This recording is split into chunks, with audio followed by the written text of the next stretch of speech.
ಬಳಪ ಹಿಡಿದ ಭಗವಂತ ಇರುತ್ತಾನೆ ನಮ ಸುತ್ತ ಅವತಾರ ನಾನಾ ರೂಪವೋ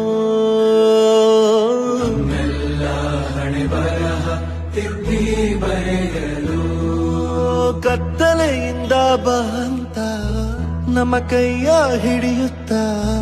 ಕರೆದೊಯ್ದ ಬೆಳಕು ತೋರಲು ಗುರುಗಳು ನಮ್ಮ ಗುರುಗಳು